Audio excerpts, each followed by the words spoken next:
La Sainte Bible, Louis II, Introduction au livre de Jonas. Ce livre est intitulé Jonas, signifiant colombe, du nom du prophète missionnaire malgré lui. Il raconte les aventures de cet homme de Dieu, parti d'Israël vers Tarsis et de la mer vers Ninive. C'est un récit plein d'humour et signe de l'amour du Dieu du ciel et de la terre, à qui personne ne peut échapper et devant qui nul ne peut se dérober. Ce livret renvoie à un personnage bien réel, celui de Jonas, fils d'Amittai. En effet, il est bien question d'un Jonas, fils d'Amittai, en 2 Rois, chapitre 14, verset 25, un prophète de Gath-Hépher en Galilée. Le chapitre 1 identifie la mission, la démission et les contraintes du prophète. Jonas, fils d'Amittai, fut envoyé en mission vers la grande et méchante ville de Ninive, capitale de l'Assyrie. D'ailleurs, Israël venait juste d'être victime du pillage des Assyriens. Pourquoi ne pas laisser Ninive sans la bonne nouvelle de Dieu afin qu'elle soit aussi détruite? Réaction humaine, mais surpassée par l'amour d'un Dieu universel. Grâce à la tempête, Jonas fut saisi et jeté par-dessus bord par des marins craignant Dieu.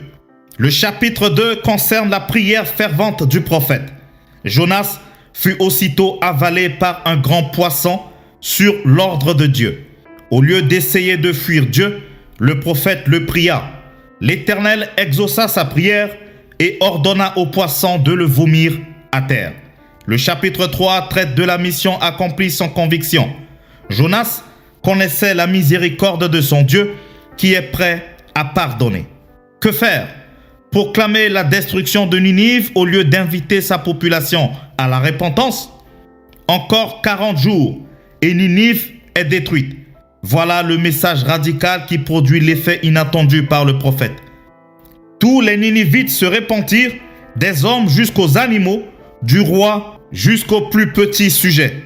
Alors Dieu se repentit du mal qu'il avait résolu de leur faire et ne le fit pas. Chapitre 3, verset 10. Le chapitre 4 retrace le mécontentement de Jonas et le reproche que lui fit l'Éternel. « Fais-tu bien de t'irriter à cause du ricin qui a séché ?» Jonas répondit par l'affirmative. « Et moi, n'aurais-je pas pitié de Ninive qui s'est repentie ?» dit l'Éternel. La leçon fut assimilée et la mission continua. C'est l'histoire d'un nationaliste impénitent qui voulait que Dieu châtie l'ennemi de son peuple et qui refusa, de ce fait, de lui annoncer la paix. Pas de bonnes nouvelles pour Ninive, d'où la conclusion de Jonas. Je savais que tu es un Dieu compatissant. C'est ce que je voulais prévenir en fuyant à Tarsis. Chapitre 4, verset 2. Le livre de Jonas exprime quelques vérités essentielles. Notre mission est d'une grande importance. Elle est impérative et non indicative. Le Dieu de la mission ne réserve pas exclusivement son amour et son salut à ceux qui croient déjà en lui, mais aussi aux étrangers repentants de tous les temps. L'Éternel est le maître de l'univers. Il peut utiliser n'importe quel élément du cosmos, la tempête, le poisson ou le ricin, pour atteindre son objectif de salut. Il est le maître de la vie et de la mort. Jonas, chapitre 1er. Vocation de Jonas, fuite et punition. La parole de l'Éternel fut adressée à Jonas, fils d'Amittai, en ces mots. « Lève-toi, va à Ninive, la grande ville, et crie contre elle, car sa méchanceté est montée jusqu'à moi. » Et Jonas se leva pour s'enfuir à Tarsis, loin de la face de l'Éternel. Il descendit à Jaffo et il trouva un navire qui allait à Tarsis. Il paya le prix du transport et s'embarqua pour aller avec les passagers à Tarsis, loin de la face de l'Éternel. Mais l'Éternel fit souffler sur la mer un vent impétueux et il se éleva sur la mer une grande tempête. Le navire menaçait de faire naufrage. Les mariniers eurent peur, ils implorèrent chacun leur Dieu et ils jetèrent dans la mer les objets qui étaient sur le navire afin de se le rendre plus léger. Jonas descendit au fond du navire, se coucha et s'endormit profondément. Le pilote s'approcha de lui et lui dit « Pourquoi dors-tu? Lève-toi, invoque ton Dieu. Peut-être voudra-t-il penser à nous et nous ne périrons pas. Et ils se dirent l'un à l'autre, venez et tirons au sort pour savoir qui nous attire ce malheur. Ils tirèrent au sort et le sort tomba sur Jonas. Alors ils lui dirent, dis-nous qui nous attire ce malheur. Quelles sont tes affaires et d'où viens-tu? Quel est ton pays et de quel peuple es-tu? Il leur répondit, je suis hébreu et je crains l'Éternel, le Dieu des cieux, qui a fait la mer et la terre. Les hommes eurent une grande frayeur et lui dirent, pourquoi as-tu fait cela? Car ces hommes savaient qu'ils fuyaient loin de la face de l'Éternel parce qu'il le leur avait déclaré. Ils lui dirent, que te ferons-nous pour que la mer se calme envers nous? Car la mer était de plus en plus orageuse. Il leur répondit, prenez-moi et jetez-moi dans la mer, et la mer se calmera envers vous. Car je sais que c'est moi qui attire sur vous cette grande tempête. Ces hommes ramaient pour gagner la terre, mais ils ne le purent, parce que la mer s'agitait toujours plus contre eux. Alors ils invoquèrent l'Éternel et dirent, ô Éternel, ne nous fais pas périr à cause de la vie de cet homme, et ne nous charge pas du sang innocent. Car toi, Éternel, tu fais ce que tu veux. Puis ils prirent Jonas et le jetèrent dans la mer.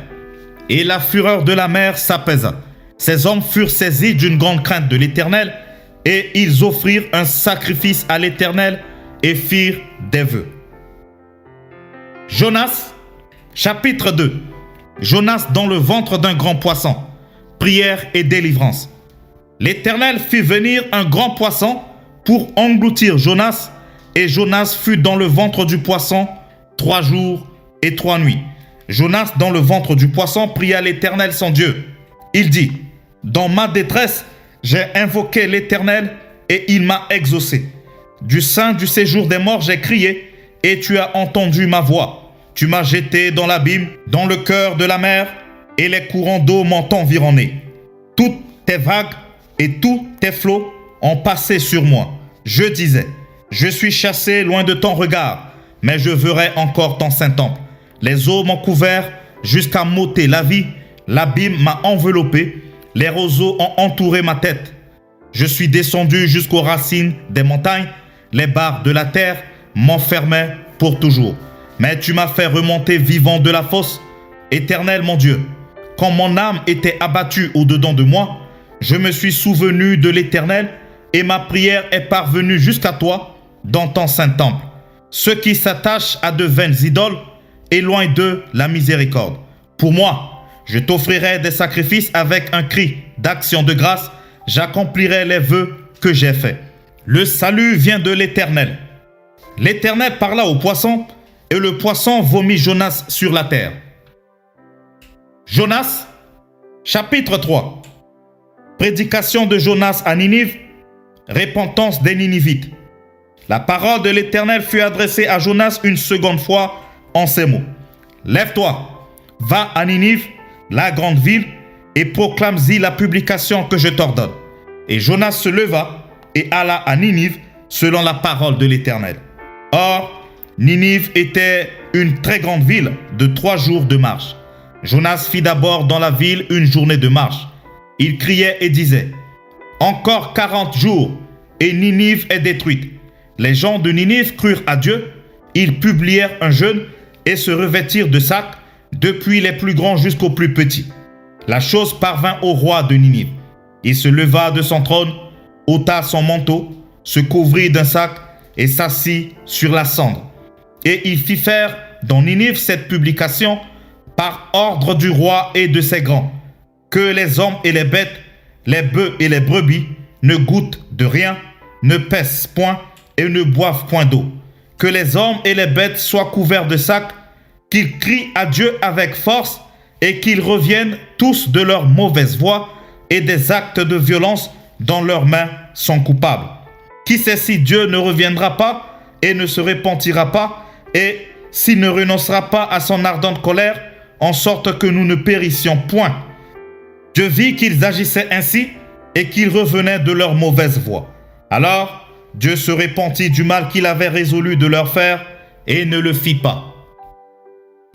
Jonas, chapitre 4. Mécontentement de Jonas et reproche de l'Éternel. Cela déplut fort à Jonas et il fut irrité. Il implora l'Éternel et il dit: « Ah, Éternel, n'est-ce pas ce que je disais quand j'étais encore dans mon pays? C'est ce que je voulais prévenir en fuyant à Tarsis. Car je savais que tu es un Dieu compatissant et miséricordieux, lent à la colère et riche en bonté, et qui te répand du mal. Maintenant, Éternel, prends-moi donc la vie, car la mort m'est préférable à la vie. » L'Éternel répondit: « Fais-tu bien de t'irriter? » Et Jonas sortit de la ville et s'assit à l'orient de la ville. Là, il se fit une cabane et s'y tint à l'ombre jusqu'à ce qu'il vît ce qui arriverait dans la ville. L'Éternel Dieu fit croître un ricin qui s'éleva au-dessus de Jonas pour donner de l'ombre sur sa tête et pour lui ôter son irritation. Jonas éprouva une grande joie à cause de ce ricin. Mais le lendemain, à l'aurore, Dieu fit venir un ver qui piqua le ricin et le ricin sécha. Au lever du soleil, Dieu fit souffler un vent chaud d'Orient et le soleil frappa la tête de Jonas au point qu'il tomba en défaillance. Il demanda la mort et dit: « La mort m'est préférable à la vie. » Dieu dit à Jonas: « Fais-tu bien de t'irriter à cause du ricin? » Il répondit: « Je fais bien de m'irriter jusqu'à la mort. » Et l'Éternel dit: « Tu as pitié du ricin qui ne t'a coûté aucune peine et que tu n'as pas fait croître, qui est né dans une nuit et qui a péri dans une nuit. Et moi, je n'aurai pas pitié de Ninive, la grande ville dans laquelle se trouvent plus de 120 000 hommes qui ne savent pas distinguer leur droite de leur gauche et des animaux en grand nombre. »